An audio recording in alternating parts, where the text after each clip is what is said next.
But first up, we have a review of a movie I wanted to see for a long time.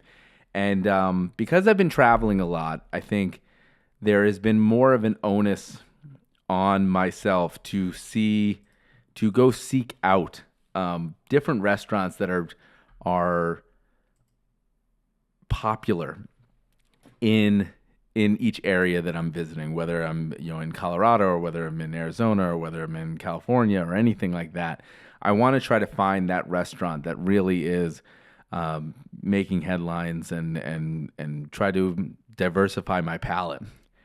Now, clearly, I wasn't the only one thinking this way because there has been a deluge of different shows on Netflix, on different streaming services that are highlighting real culinary experiences. I mean, the culinary experiences I'm going after are very, very cheap. They're very, very, easy to access.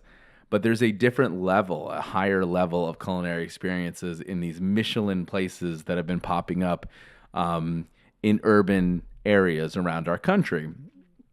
And you can see a lot of them on shows like Chef's Table, right?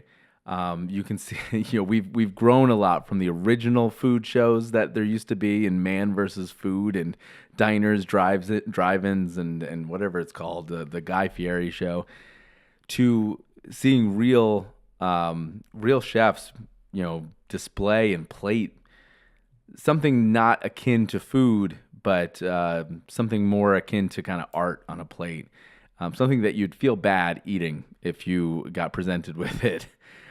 So with that in mind, I had missed in 2022 the movie The Menu, which appeared on the surface to me to be a parody of all of these shows, right? Specifically Chef's Table, these shows where they talk to these chefs having this, these amazing menus and plating these beautiful works of art, and they wanted to parody it with this movie. So I went into it thinking, hey, I missed this movie. Let's go check it out. Did not expect what I watched. It was labeled as a comedy by Netflix, and it is a more of a the darkest of takes of this world that we keep on getting presented with. The slow motion, lazy Susan shot of a beautiful plated work of art dish, and put in this world where this chef, played by Ralph Fiennes, slowly descends into madness with some of his customers. It is very much Chef's Table meets The Most Dangerous Game, that short story that's very famous. If you've read anything, you've probably read that in school at one point. I certainly read it in high school. It is a very, very dark tale. This also stars Anya Taylor-Joy, who kind of plays the character of the audience member, the viewer, the normal character, who's on a date with her, who's on a date to go to this kind of restaurant experience with her co-star Nicholas Hoult, who plays Tyler, who is obsessed with this food culture that I'm talking about. This Michelin, being a part of this Michelin world, being a part of these cooks' world. He's really the art collector to whatever culinary dining is. We also meet different kind of archetypes that fill in this experience, this culinary experience. Three, seemingly rich tech bros. We see a food critic and their partner or whatever. We see a very, very rich couple, and we see a celebrity played by John Leguizamo, of all people, fill in all the other tables here. And we go through each course, and you really are put in this world of like high art culinary experiences. But as you can tell, as you keep on as watching, these things tend to start unraveling very quickly, and you start realizing and sensing something is wrong very quick right off the bat. Excuse me, I had to be on that mute button for a second. So with that said, it's an intriguing watch. It's only about 90 minutes long. Anya Taylor-Joy does a great job being us in this situation, being the viewer, just being a fish out of water in this experience, not only with her date, who's played by Nicholas Hoult, who does a great job being the sycophant in the situation, but she's also paired with Ralph Fiennes, who if you don't know, Ralph Fiennes played Voldemort in Harry Potter. He's a very, very famous actor for other roles, but that's probably the one that's going to be most recognizable for him. He does a great job being this chef gone mad. And not just in his transformation from going from seemingly normal to devious, but in the beginning, you just are taken into this world immediately because of the way he is and the mannerisms he has.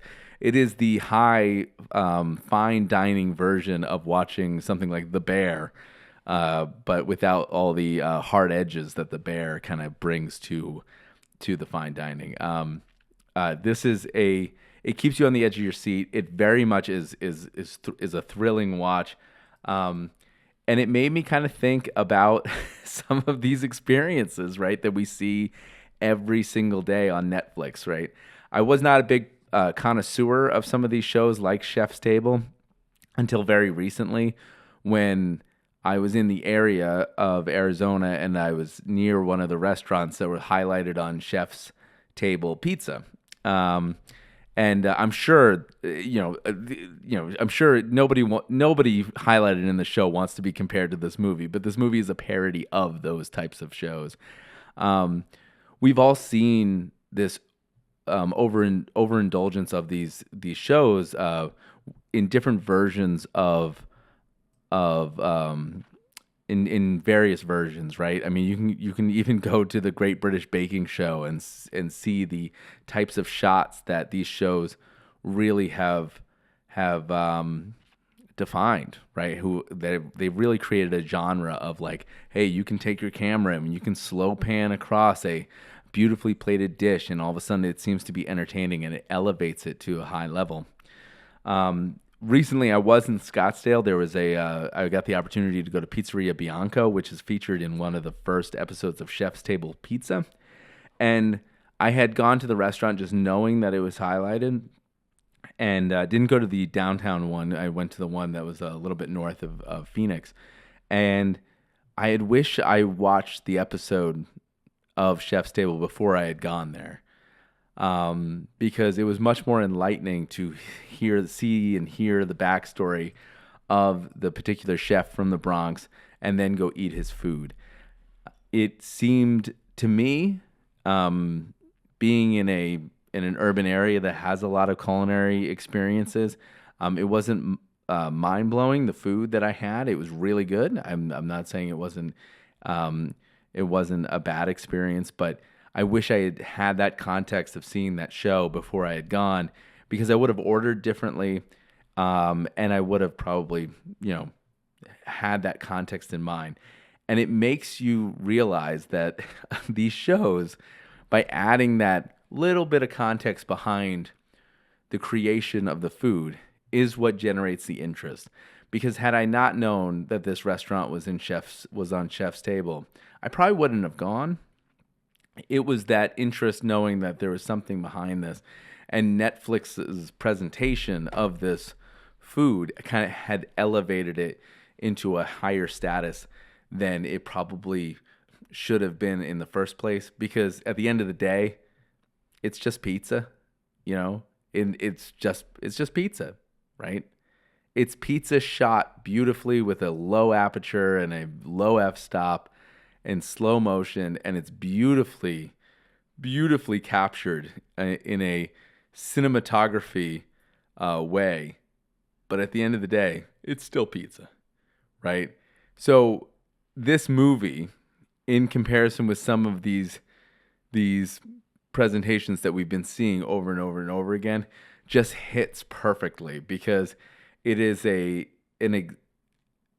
parodying and it's a heavy satire of just how much importance we've given to some of these things that happen in culinary restaurants around the country, in high fine dining, and they kind of make fun of them and they poke at them, and they kind of turn the table a little bit and make it and make you think about how ridiculous some of these things are.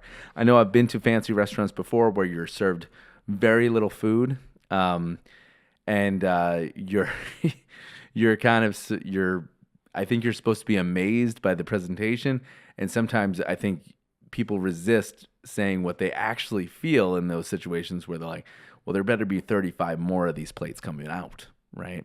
So I think this movie does a great job parodying that life. There is a real quick example of one of these situations. One of the meals that they get served is bread without the bread. It's just the accoutrements surrounding the bread, and they get told this story about the ethics of the bread and how it was made, and therefore they get no bread. And it is very intellectual. It's very high level. It's very makes you think, but at the end of the day, they're still not eating.